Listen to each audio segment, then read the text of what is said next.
Pozdravljene, pozdravljeni.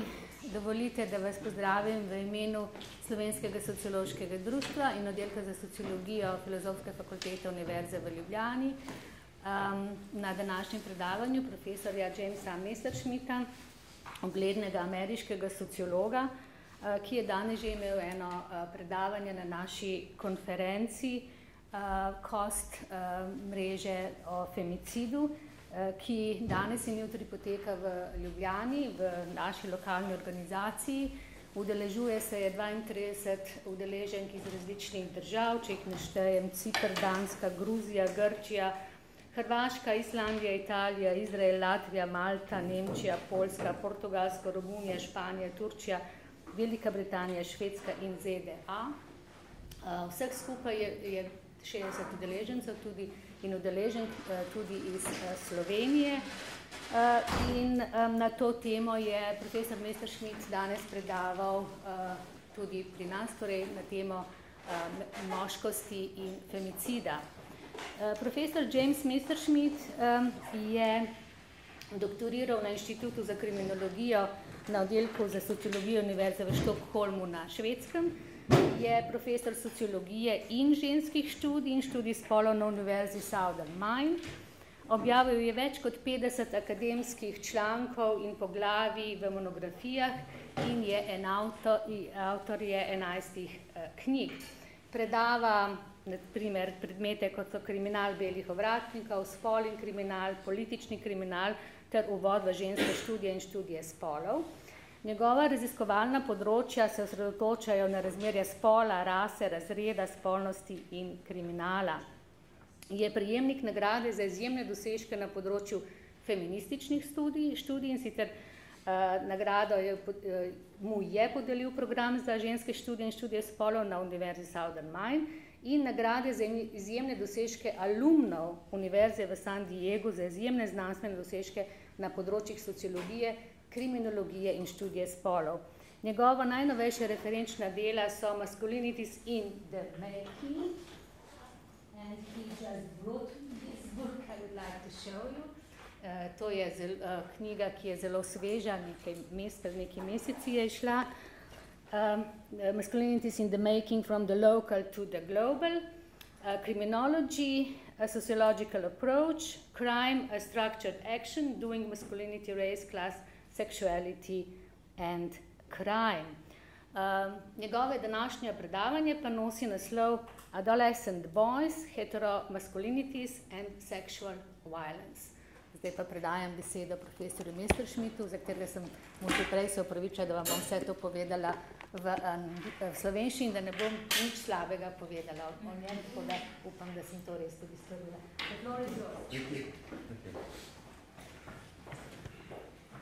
Well, I don't know what she said, but I'm assuming that it was very nice because she did a wonderful introduction to me earlier. I gave a lecture earlier, and anyway, I'm very happy to be here. If you're wondering why all the cameras here, have you heard of the rock group, the Croatian rock group Messerschmidt? How many have heard of? No? A few. Well, they're named after me. No, they're not. I was surprised when I learned that there was a rock group, a heavy metal group named Messerschmidt from Croatia. And there's also one from Germany. I Googled it, right? Because someone told me about it. And one from Norway. 3 Messerschmitt groups, right? So I don't want to go back. You know. Anyway, thanks a lot for inviting me. I'm very happy to be here in Slovenia. It's my first time here, and you're very lucky. You have a beautiful city and beautiful country, and I hope to come back. Since the 1990s, I have focused much of my research on life history interviews of adolescent boys and girls involved in violence and nonviolence. And most recently, I have done life history interviews of trans men and gender queers, which 2 of the life histories are published in the book I just gave your professor. And the life histories of adolescent boys, which is the subject of this talk, revealed a very close relationship among in-school bullying, reflexivity, embodiment, and heteromasculinities in understanding their eventual involvement in sexual violence. But before I get started summarizing 2 of these adolescent boys' life history case studies, let me explain what I mean by one of those terms that I just mentioned, reflexivity, because that concept may be unfamiliar to some of you. In reflexivity, we exercise our conscious mental ability to consider ourselves in relation to the particular social context and circumstances that we experience. This conscious mental capacity and reflexivity involves engaging in internal conversations with oneself about particular social experiences and then deciding how to respond. In reflexivity, we internally mull over specific social events, interactions, structures, and discourses. We consider how such social circumstances make us feel. We prioritize what matters most by defining our immediate concerns, and then we plan and decide how to respond appropriately. Although we internally deliberate and eventually make such reflexive choices to act in particular ways, reflexivity is based on the situational and socially structured practices, discourses, and interactions that we confront daily. Reflexivity mediates the role social circumstances play in influencing social action, and therefore is indispensable, I believe, to explaining particular social actions such as sexual violence. As an example of what in-school bullying, reflexivity, embodiment, heteromasculinity, and sexual violence by adolescent boys looks like in practice, okay, that's important. I'm going to concentrate on what it looks like in practice. What I want to do now is turn to 2 of the boys that I interviewed. They're both white, working class, adolescent boys that I interviewed a number of years ago, and I called them Sam and Zach. And both of them, of course, ended up in engaging in sexual violence. And I can tell you ahead of time that it's somewhat difficult to present this material because of their conception of what sexual violence means to them. And so it may be uncomfortable to you as well. And I think if you feel uncomfortable, you should feel free to leave at any time. This is difficult material. So let me begin with Sam. Sam was a short, overweight, boyish-looking 18-year-old with short blonde hair. Sam lived with his two adoptive parents and his younger biological sister. From elementary to high school, Sam was subjected to consistent verbal bullying by what he called the popular guys at school. And he was mainly bullied by these popular guys because of his physical size and shape. Sam was shorter and heavier than all of the other boys at school. He was also bullied for his inability to respond to the bullying as the masculine culture of the school dictated, which is to physically fight back. And he was also bullied for his lack of participation in sports.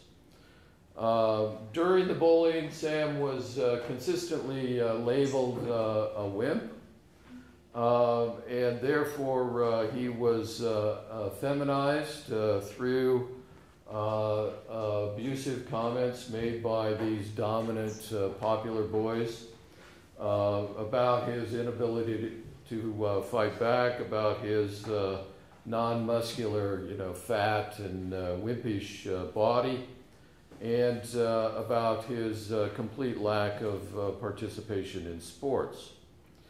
And so Sam told me that internally, right, reflexively, he told me the following. These are his words. Because of the bullying, I felt like I was a girl. Right? And so Sam's major concern was at this time to be like the dominant popular boys. In other words, Sam wanted to be tough. He wanted to be sporty. He wanted to be muscular. But he internally reasoned that he was bodily ill-prepared to construct this in-school dominant form of masculinity. So Sam's body therefore served as antagonist in his construction of masculinity. Okay? At the same time that Sam was confronting this dominant, subordinate, structural and discursive hegemonic masculine relationship and interaction between the bullies and Sam at school, he simultaneously began to sexually objectify and desire girls as well at school.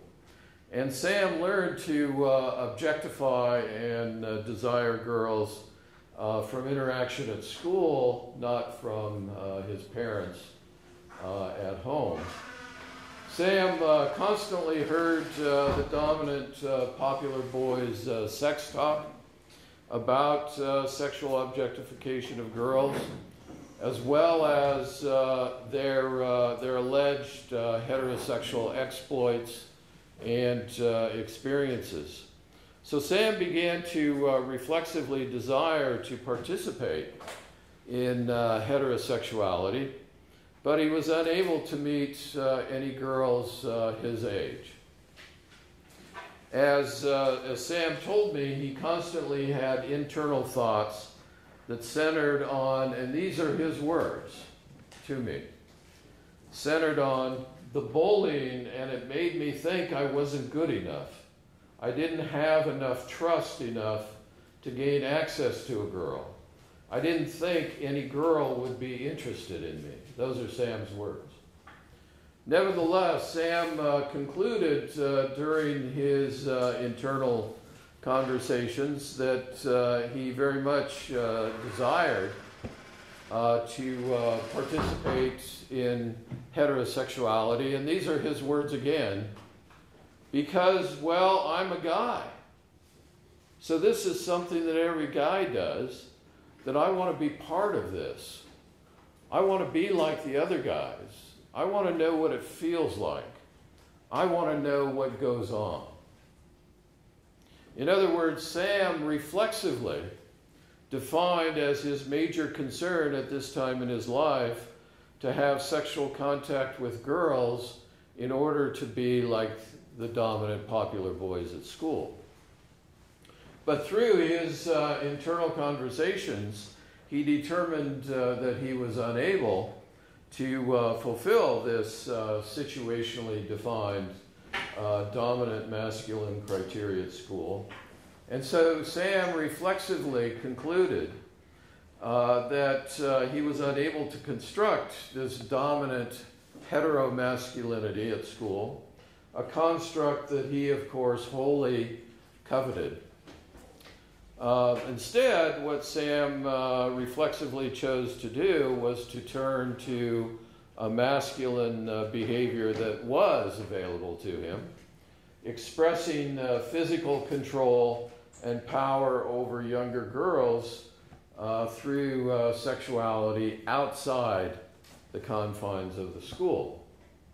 So to satisfy his deep concern to be heteromasculine, Sam reflexively decided that babysitting in his basement at home would accomplish this, and his parents thought babysitting was indeed a splendid idea.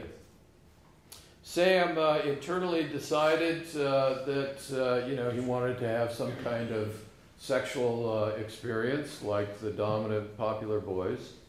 And he thought that through babysitting, he would come into contact, and these are his words, innocent and vulnerable girls who he would, and again, these are his words, be able to take advantage of easily.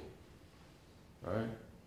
So innocent and vulnerable girls who he would be able to take advantage of easily. Those are his words.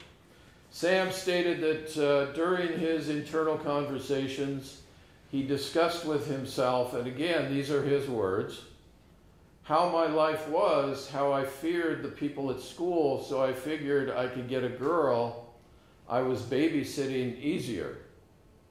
That's why I wanted to babysit. Consequently, Sam began babysitting a few neighborhood girls 6 to 8 years old in his house after school. In other words, Sam reflexively decided to babysit because he thought he could both physically control and gain bodily access to vulnerable and innocent girls.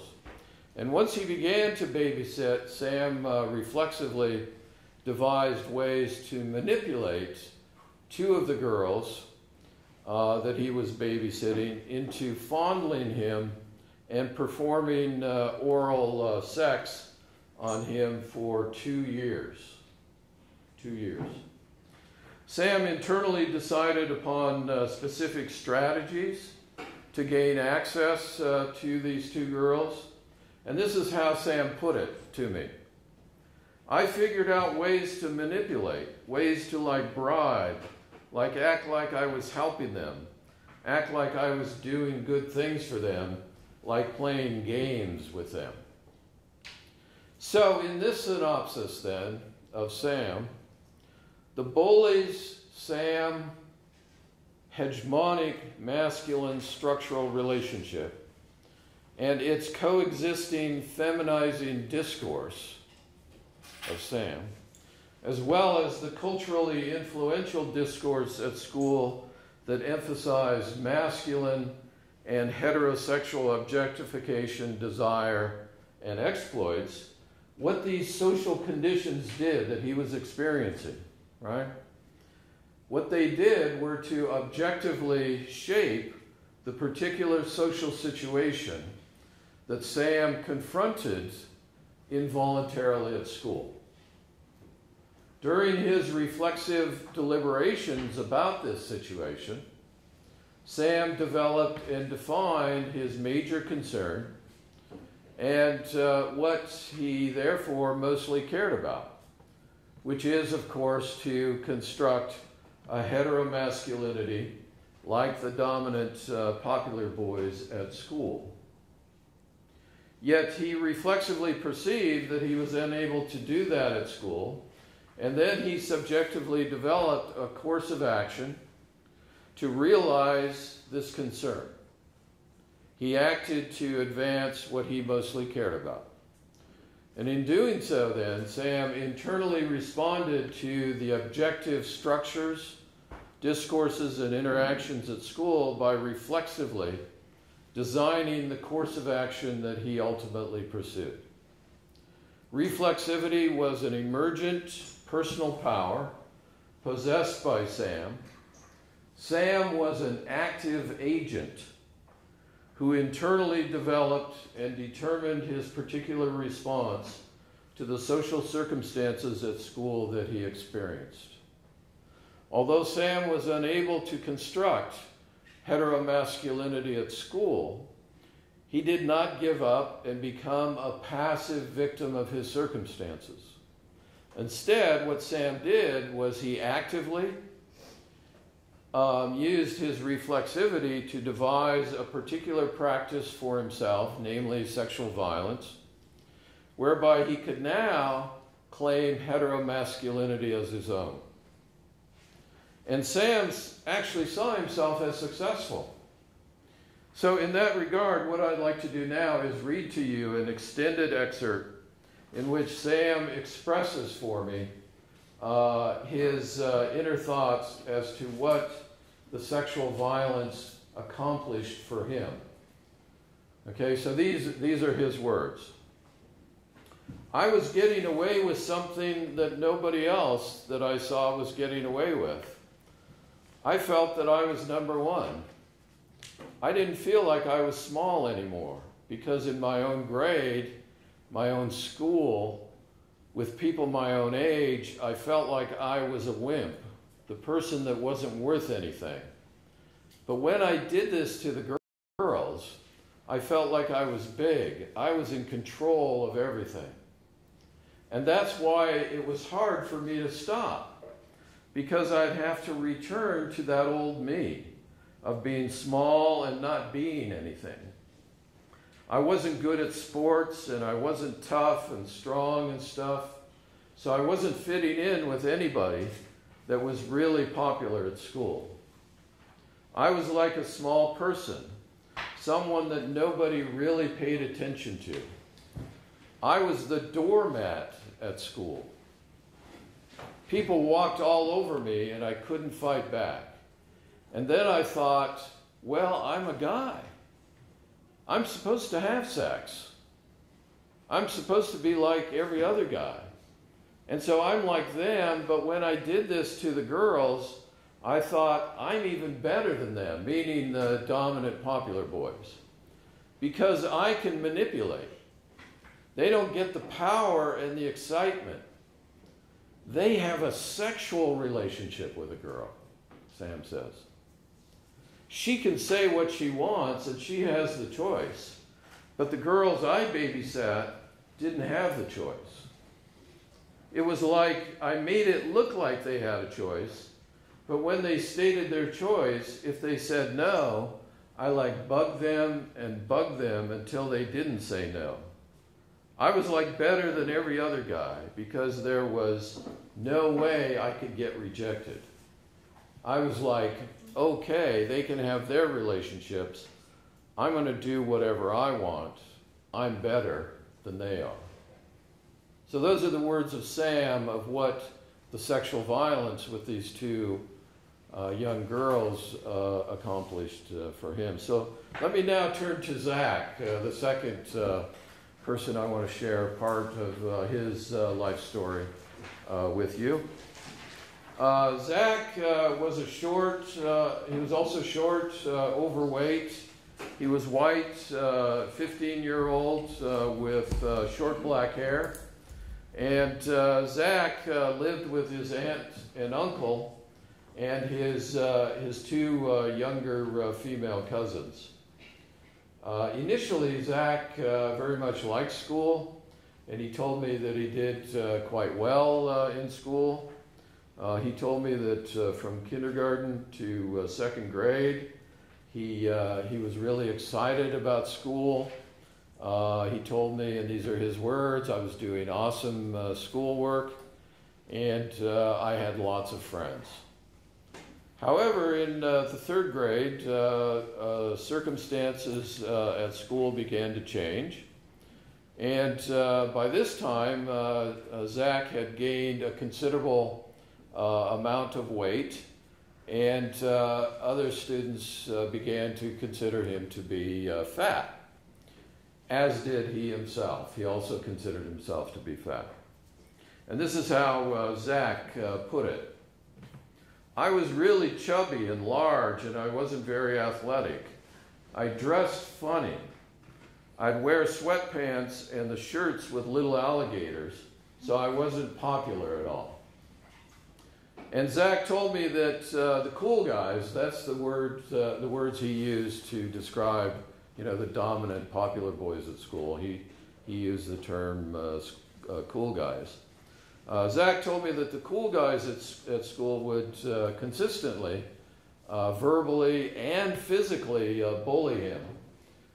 They would call him names like fatty and chubby cheeks and wimp and sissy, etc., etc. He also told me that he got pushed down a lot at school, and he got beat up a lot on the playground at school. And so the bullying for being short and overweight and the constant physical assault extended through grade school and middle school, especially in a similar way to Sam, feminizing Zach for his inability to respond to the bullying, like Sam, as the masculine culture of the school dictated, that is to physically fight back. Zach could not do that. And unlike some other boys at school, Zach reflexively decided not to fight back to the bullying, because he internally concluded that he would be beaten up if he did. So Zach told me that he reflexively surmised that he was bodily ill-prepared to fight back because of the size and shape of his body. And this is how Zach put it. I was scared to fight back because if I did, I would be beat up. So I just avoided these guys as much as I could, meaning the cool guys, right? So in the fifth grade, the bullying escalated more, so that Zach internally decided to discuss the bullying with his uncle, who he felt very close to.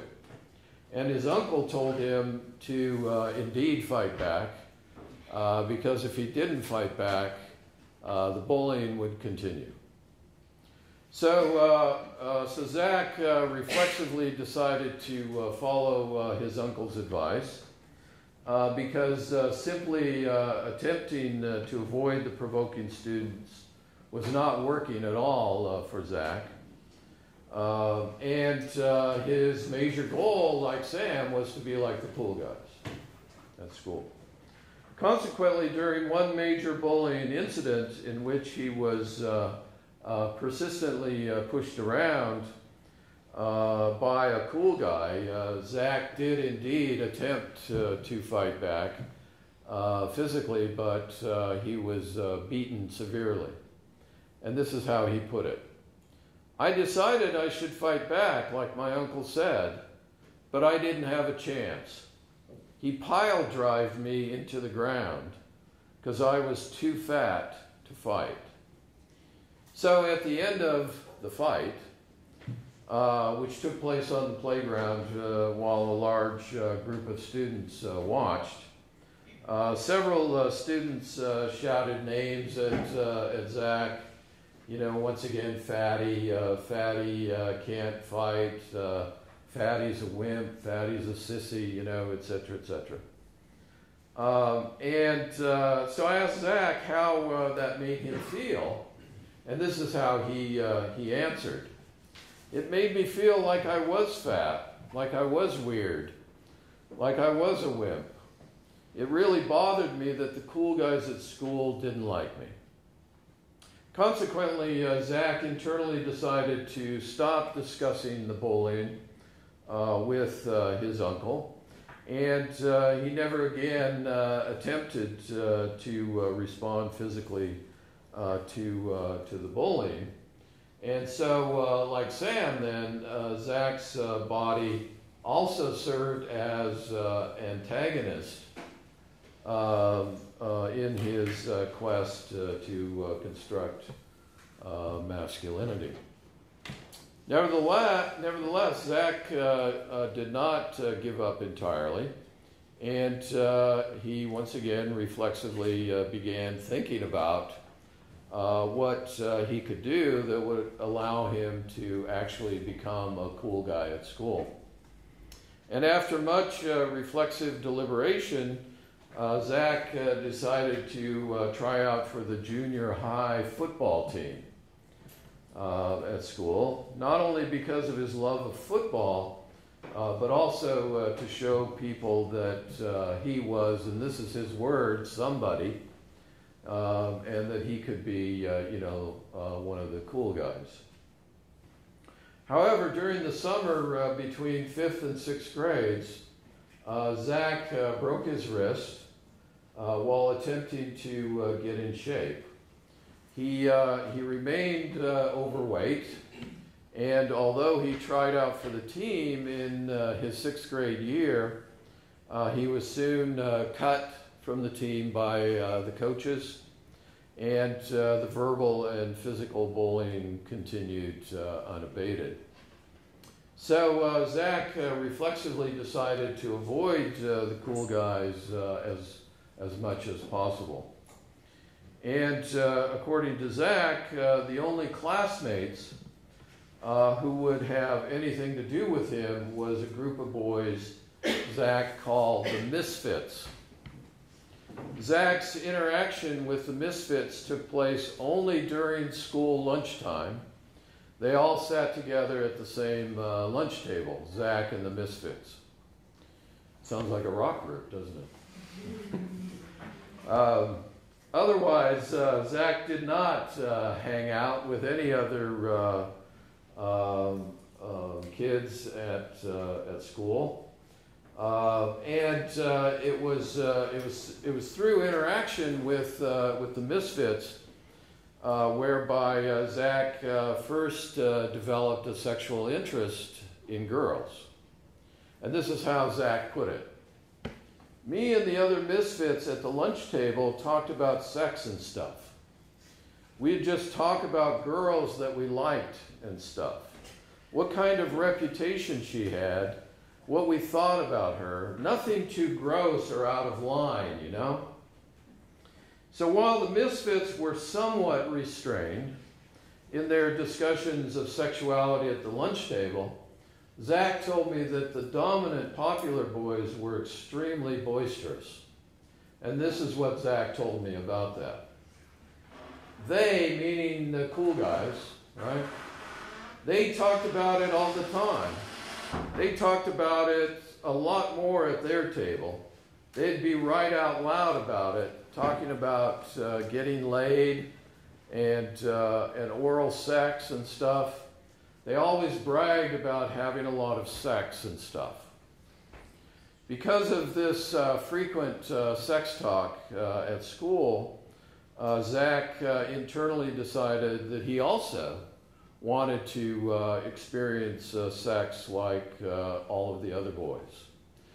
He told me that many of the popular boys and some of the Misfits had allegedly engaged in intercourse.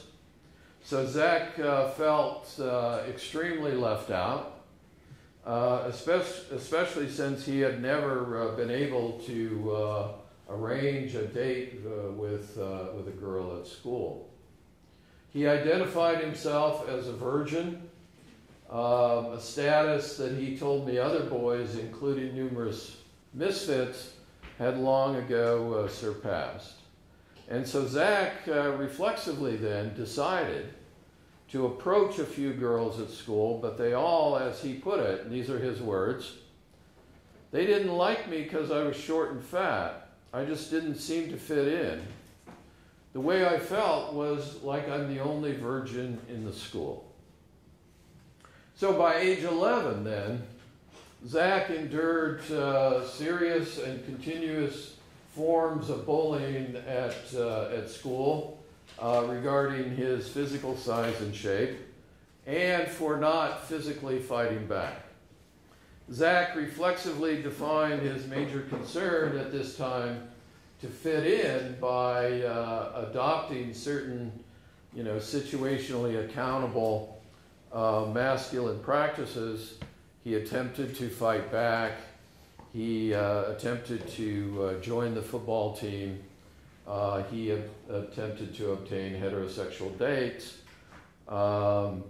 He wanted to be a cool guy, and he identified those practices as practices in support of being a cool guy.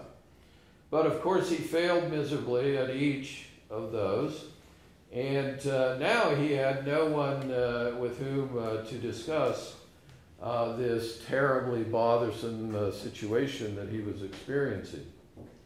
So the result was that Zach then experienced frequent internal conversations about how unhappy he was at school. And this is how he put it. It kept going over and over in my head how it bothered me a lot that I couldn't do anything right, and everybody thought I was a misfit, and I didn't want to be a misfit. So accordingly, like Sam, Zach reflexively decided to overcome his masculine dilemma by turning to controlling and dominating behaviors involving the use of sexual power. Unable to construct a heteromasculinity like the cool guys at school, Zach reflexively turned to an available masculine practice, and that is expressing control and power over his youngest female cousin through sexuality.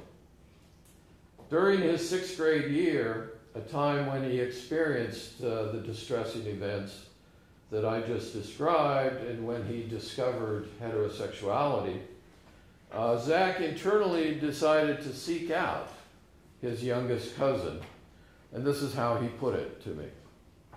I wanted to experience sex like what other boys were doing. I wanted to do what they were talking about, but I was rejected by girls at school.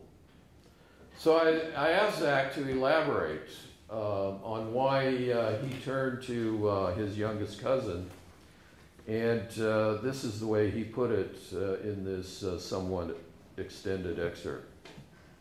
Because she was right there, in my house, and I just really easy to be able to take advantage of. She always aimed to please everyone else, so I took advantage of that. And if I let her play my computer games, she wouldn't tell anybody. It was in the 6th grade, me and my younger cousin, who was 6 at the time, we started to play this game called Truth or Dare. And we just dared each other to do something. It started out pretty normal, just like standing on your head and stuff like that. But I decided to suggest sexual stuff, like oral sex and touching and stuff like that.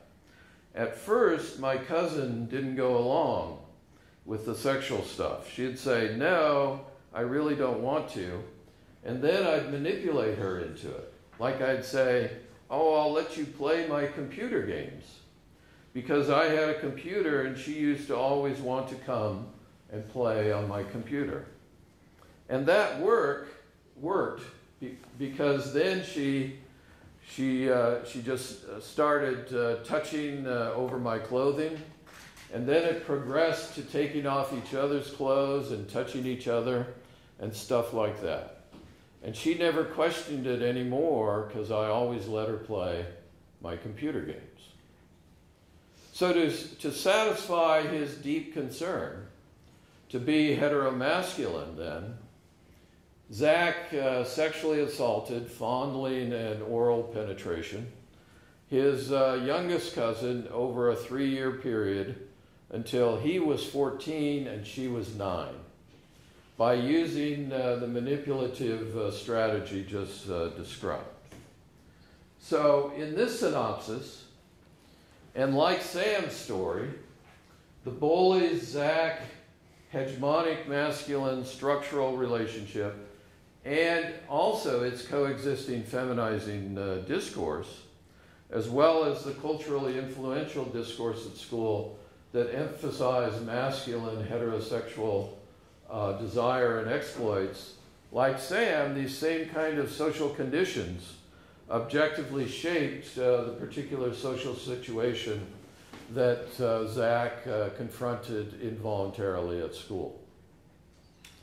During his reflexive deliberations about this situation, and once again, like Sam, Zach developed and defined his major concern and what he mostly cared about, which is, of course, to construct a heteromasculinity like the dominant cool guys at school, so he could fit in with them, is what he hoped. Yet he reflexively perceived that he was unable to do that at school, and then he subjectively developed a course of action to realize his concern. In other words, what Zach did was he acted to advance what he mostly cared about at this particular time in his life. And in doing so, Zach internally responded to these objective structures, discourses, and interactions at school by reflexively designing the course of action that he ultimately pursued. And so, like Sam, reflexivity was also an emergent personal power possessed by Zach. He also was an active agent who internally developed and determined his particular response to the social circumstances at school that he experienced. Although Zach was unable to construct heteromasculinity at school, he also, like Sam, did not give up and become a passive victim of his circumstances. Instead, he actively used his reflexivity to devise particular practices, such as attempting to fight back, attempting to play football, attempting to obtain heterosexual dates, yet each of those failed. So he continued to use his agency to formulate a new practice for himself, namely sexual violence, whereby he could now claim heteromasculinity as his own, just like Sam. And, like Sam, Zach saw himself as successful. So, in that regard, I want to also read to you an extended excerpt in which Zach, like Sam, reveals his inner thoughts as to what the sexual violence accomplished for him. So these are his words. "It made me feel real good. I just felt like finally I was in control over somebody. I forgot about being fat and ugly. She was someone looking up to me, you know. If I needed sexual contact, then I had it. I wasn't a virgin anymore. I wanted control over something in my life, and this gave it to me. I finally felt like one of the guys. Every day I just really felt down because I always had a rough day at school. Just a lot of bullying, being called names and being pushed around a lot. Not having any friends that meant anything, kind of depressed at school. Not able to do things like everybody else. that made me very sad. And then I'd come home and play the game with my cousin, and that would cheer me up and make me feel better. Plus, I would be sexually satisfied and feeling like I have affection. No one ever said good things about me, and I never did things that the other guys did. But now I did, and it was really cool. And I could now talk about sex with them if I had to. I knew what it looked like and how it felt now, that kind of thing. So I felt I fit in more. So those are Zach's words. So in sum then, life history interviews, and we can talk about that when I'm finished if you want, that form of methodology, life history interviews. What they do, I believe, is they allow us to see, genuine gendered projects as trajectories through time, as patterns of agency.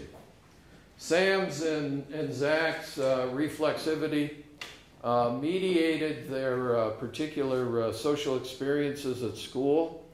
And it is this subjective deliberation that is essential, I believe, to understanding their decision to engage in sexual violence to solve their masculine dilemma. The life history interviews with Sam and Zach, what they did was they recorded the particular structural, discursive, and situational social conditions that were impacting both of them. The life history interviews recorded their specific reflexive deliberations that mediated and negotiated those social conditions. The life history interviews recorded how those social conditions made each of them feel. And the life history interviews recorded how each planned and ultimately decided to engage in the crime of sexual violence. For Sam and Zach, then, it is through reflexivity that they define their major concerns and their sense of self. That is, their perception of who they are and who they want to be. Reflexivity is not separate from the social, but rather reflexivity is a dimension of the social. Sam and Zach literally brought, the social inside, right? And deliberated about it. And it is through that reflexivity that they located themselves in relation to others, in particular at school. Sam and Zach were not, however, free to make and remake their gendered selves as they so chose. They were constrained and enabled by the social structures, the discourses, and the interactions situationally available to them. In particular, what we see in these life stories is both Sam and Zach attempting to practice complicity with the in-school dominant and hegemonic masculinities, and thereby, however unwittingly, reproduce gender inequality. Each case of sexual violence produced an unequal masculine-feminine relationship because it inscribes the young girls who now embody weakness and vulnerability as feminine, and Sam and Zach, who now embody strength and invulnerability as masculine, thereby constructing inferior feminine survivors and superior masculine perpetrators. Gender difference and inequality then are established through Sam's and Zach's heterosexual violent practices, and we have the intersection of gender, sexuality, and inequality through the same practice of sexual violence. By engaging in sexual violence, Sam and Zach simultaneously attempt to align themselves with what they reflexively perceive as the cool guys and their accompanying dominant and hegemonic masculinities.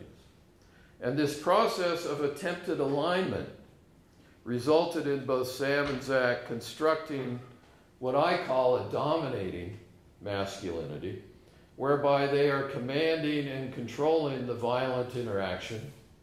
They are exercising aggressive and dominating power over the girls and the situation. Each one of them are calling the shots and running the show. Neither boy viewed their behavior as sexual violence, but rather as a legitimate and permissible way to do heteromasculinity. A dominating and controlling practice that clearly, I believe, centered on sexual conquest. Both Sam and Zach felt entitled to sexual access and entitled to use as much manipulative coercion as necessary to succeed. Finally, it's important to note that the bodies of Sam and Zach were reflexively scrutinized by each of them and therefore became party to a surrogate heteromasculine practice that directed them toward a course of social action that was bodily realizable. Sam and Zach had a desperate need to abandon their feminized position at school and to align themselves with dominant and hegemonic masculinities. Their feminization at school was deliberated reflexively, and Sam and Zach decided from that reflexivity to fixate on a specific site, namely the home, and a specific form of body deployment, namely sexual violence, where such surrogate practices could be realized. At home, both Sam and Zach had access to less powerful children and therefore had the means through which their bodies could now attain what they perceived as dominant and hegemonic masculine expressions. The contrast, primarily in age and body size, created a power differential that was agentic for both Sam and Zach, but offensive to the young girls who were physically, mentally, and socially weaker. The available sexual opportunity at the home site was therefore especially attractive to both of them. It became obsessive to both of them, and it provided a powerful and exclusive means for both of them to do heteromasculinity. And it was in the site of the home that Sam's and Zach's bodies now took on a relatively new size and shape. Both are physically larger and stronger than their victims, and their bodies moved in a different way than their bodies moved at school. Both were physically bold, competent, and dominant in the home. By reflexively concentrating their interactional efforts outside the context of the school, then Sam and Zach were able to transform how they interacted with and through their bodies. Both Sam and Zach were now living through their bodies in a new way, and therefore they became, in their own eyes, super heteromasculine cool guys. That's it. Thanks.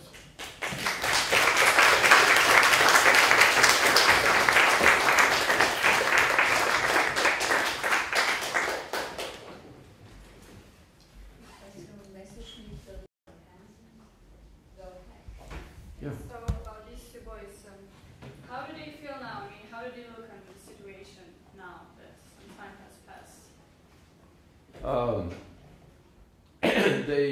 They both were incarcerated when they were eventually caught, and they were incarcerated, and they stated that they were sorry that they did it and wish they hadn't. Yeah. Actually, Sam was one of my most interesting interviewees. I interviewed all of the interviewees twice, 3 hours each. They're very extensive interviews. Life history interviews start from, I always started asking a very difficult question, actually. I asked each interviewee what their earliest memory was. If you think about that, that could be quite difficult. But I thought that it was a good way to start out, the situation of the interview, and led to a lot of discussion between me and each interviewee.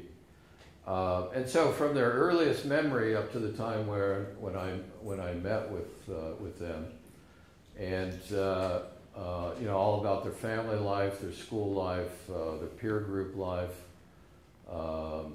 very intimate kinds of things like sexuality, life at home, etc. And so that was all covered in the first interview, which lasted approximately 3 hours. And then the second interview, I used different kinds of questions to ask them the same kinds of things, right? To make sure that they weren't trying to trick me or tell me something different. Rarely did I find that there was any discrepancy in what they told me in the first interviews. But getting back to why Sam was one of the most interesting is because he came to the second interview with his entire life mapped out on a piece of paper for me. I mean, he was extremely excited. All of these kids were extremely excited about having someone finally interested in them and their lives.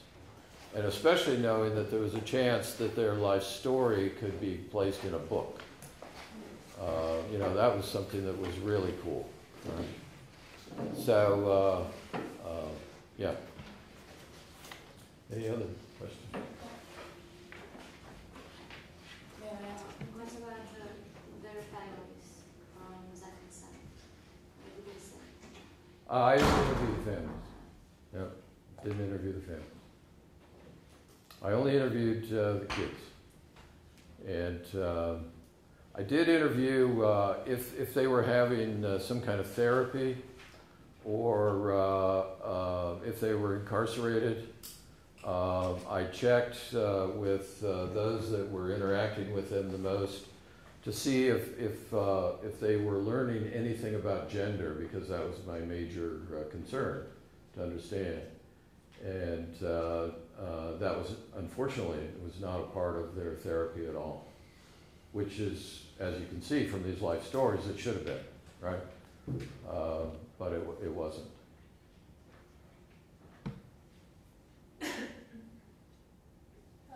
You said that they felt good that they did, but what about the whole meaning? Did they knew that they were doing something wrong, or they didn't? No, they thought they were doing something perfectly permissible. That this is what boys do, this is what guys do. In fact, as these extended excerpts point out, they both kind of saw themselves as super masculine, right? Especially Sam. He saw himself as much better than the cool guys, or the dominant popular boys, because of the way he was able to manipulate, and he didn't. I emphasized in reading that one sentence where he said that the dominant popular boys had to have a sexual relationship with a girl. I mean, that's pretty revealing, isn't it? What's happening in his life, I think. Yeah. So he was super masculine. Have you learned these concepts? Have you been talking about I just wanted to ask you to explain a little bit more the difference between hegemonic masculinity and dominant masculinity. Okay. Because I know that they read something about hegemonic masculinity, but I'm not sure that the dominant masculinity is very familiar for them. Yeah. there's been a lot of confusion about what is hegemonic masculinity. And you've probably heard of Raewyn Connell, who is a very famous Australian sociologist who's now retired but still writing much. Raewyn Connell coined that term, hegemonic masculinity. And what Connell meant by that was masculinities that legitimate, in other words, they justify, they make it seem logical and rational, unequal gender relations. And so it's a legitimation and a relationship is what Connell referred to as hegemonic masculinity, a relationship between hegemonic masculinity and what Connell called emphasized femininity. And so it's that relationship and the qualities associated with femininity and masculinity that defines both of those, and therefore the inequality. For instance, the dominant popular boys that bullied Sam and Zach, when they bullied those two boys, they were constructing a hegemonic masculinity. But when they weren't bullying, they were constructing a dominant masculinity. Dominant masculinities are those that are simply the most celebrated masculinities in a particular social setting. So like in an American high school, there are and I'm sure in Slovenia as well, there are, like Sam or Zach called them, the cool guys, right? These are the heterosexual, party-going, athletic, popular guys that are seen as kind of the preppies. But in and of themselves, they do not construct hegemonic masculinity. They construct a dominant masculinity because that masculinity is the most celebrated, right? Do you see the difference?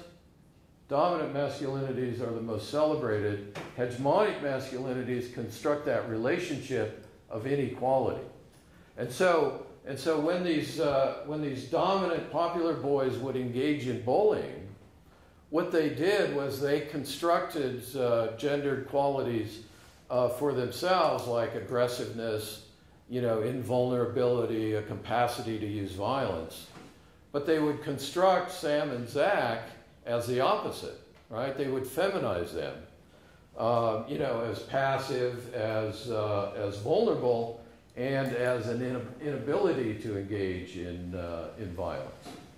And each of those are associated, the ones with Sam and Zach are associated with femininity, aren't they? In not only American culture, but in Slovenian culture as well.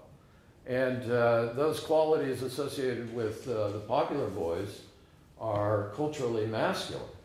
And so you have that relationship of masculinity and femininity where you have culturally identified inferior traits or qualities associated with the feminine and superior qualities, like aggressiveness, invulnerability, capacity to use violence, associated with the masculine. Do you see that? Is that clear? If I may add one more question. You've been doing a lot of researches on schoolboys as well, like in Connell. I'm wondering if have you been doing any researches among students, for example? You mean college? College level students? No. Yeah. No. Because I read two years ago, I think, about the very numerous rape at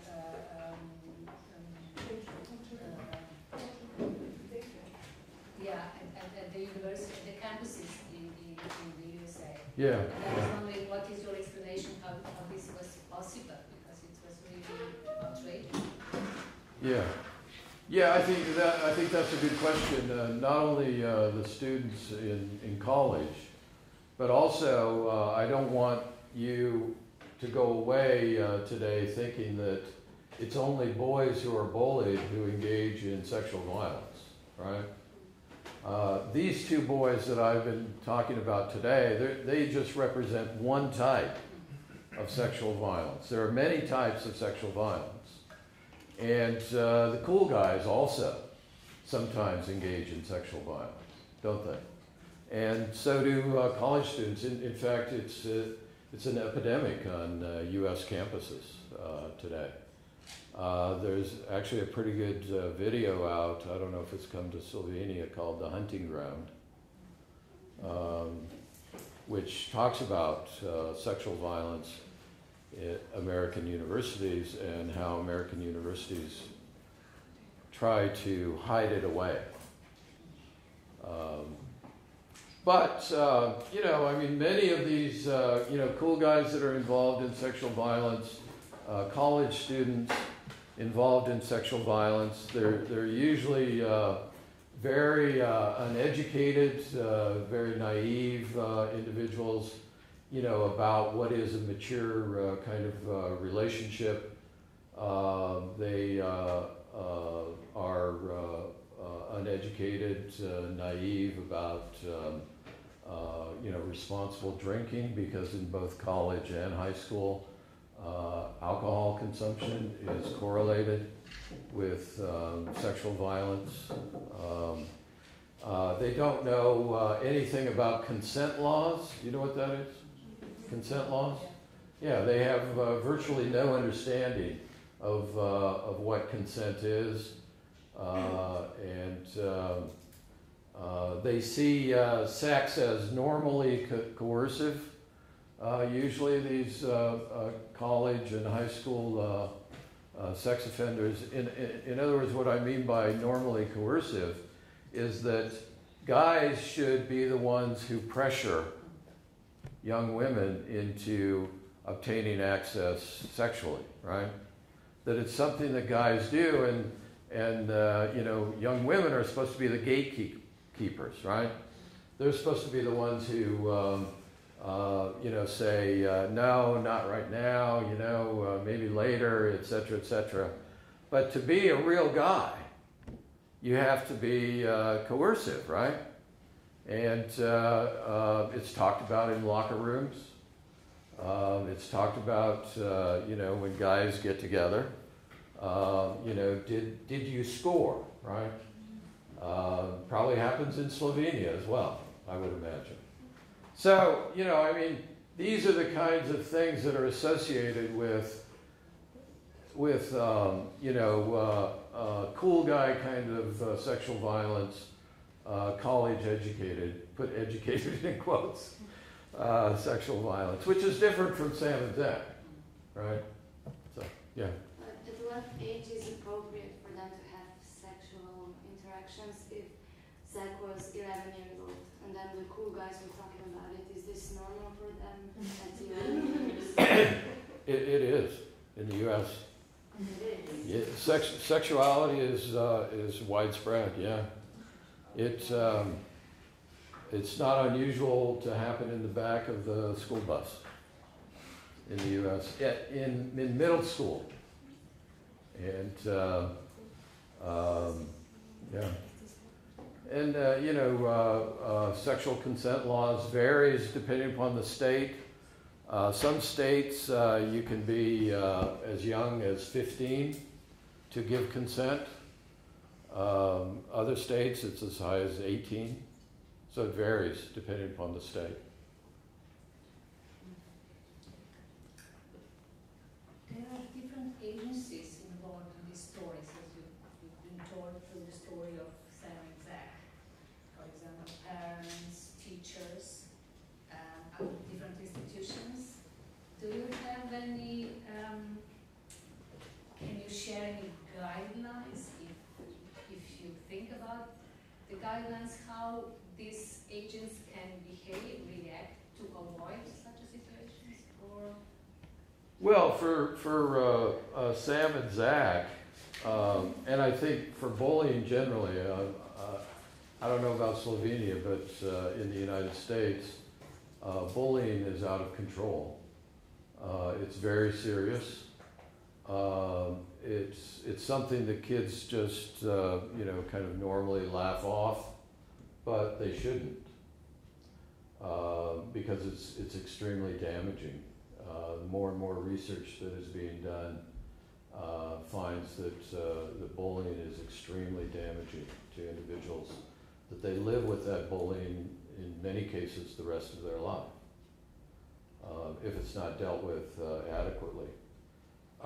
So, you know, I would suggest things like, you know, like a school bullying statement, you know, in a school that, you know, would be distributed not only amongst students, but amongst faculty in a high school, amongst parents in the community. Probably the entire community should know about it. You know, a school policy statement that emphasizes that the entire community is against bullying, and we won't tolerate it, right? And also, you know, I mentioned that you know, neither Sam nor Zach had any contact with anything about an understanding of gender, and you know, I think this is one of the reasons why there's so much immature kind of sexuality in middle schools and high schools in the U.S. is because there's virtually no discussion about sexuality or about gender in the school curriculum, right?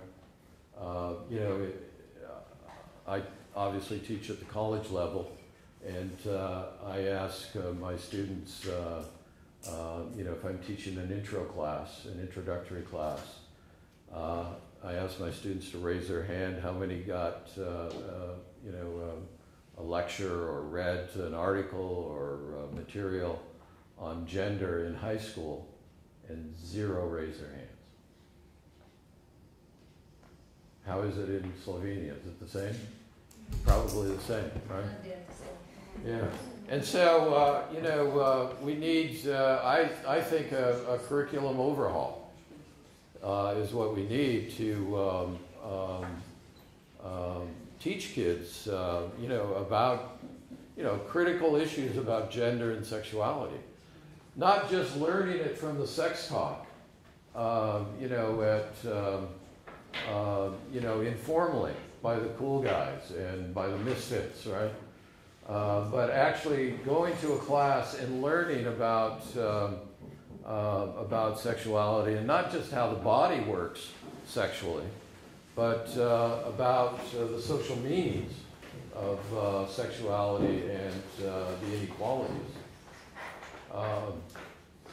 And I think that schools need to, you know, have give awards to, for instance, groups that kind of construct social justice kinds of practices.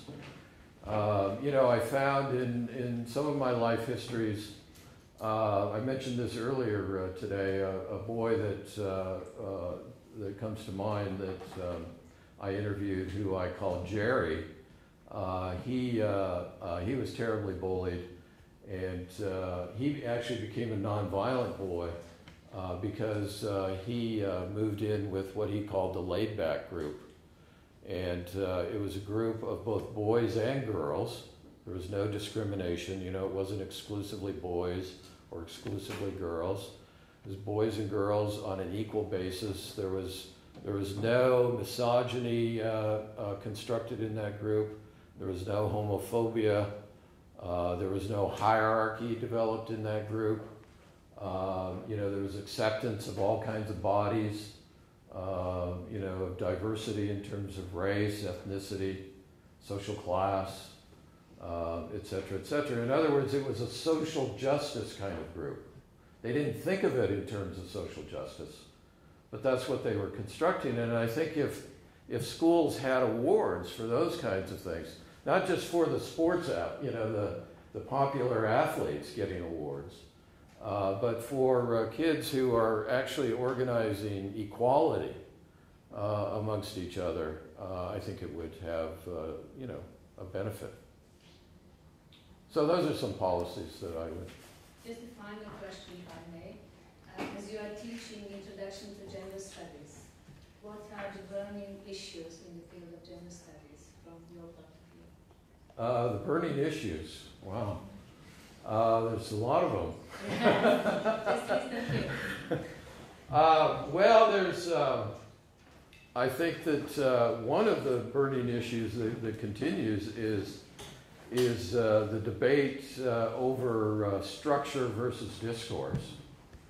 You know, Connell versus, is what, another way I would put, Connell versus Butler, right? And I think you know who I side with. Even though I think discourse is important, but discourse is a structure. Sexuality is a major issue, I think. Its relationship to gender. Intersectionality is another major issue. Have you learned about intersectionality? Yes. You know, in the scenarios that I gave you with regards to Sam and Zach, when they engaged in the sexual violence, they engaged in intersectionality, because what we see happening there is the intersection of gender, namely masculinity, right, and sexuality, namely heterosexuality, and inequality at the same time, through the same practice. That's what we mean by intersectionality. I look at intersectionality at the level of practice, social practice. That wasn't discussed today in the meetings that I saw. I came in a little bit late. I think a lot of people who discuss intersectionality discuss it outside of practice. But it's actually practice that produces that intersectionality, because structures, discourses are all created through practice. So you have to begin at the level of practice, I believe. Practice is another one. Practice-based theories of gender. Right. Yeah. So if I may conclude now, thank you again very much for this inspiring lecture, and I really hope you'll come again to see us and lecture. I will. Invite me. Thank you.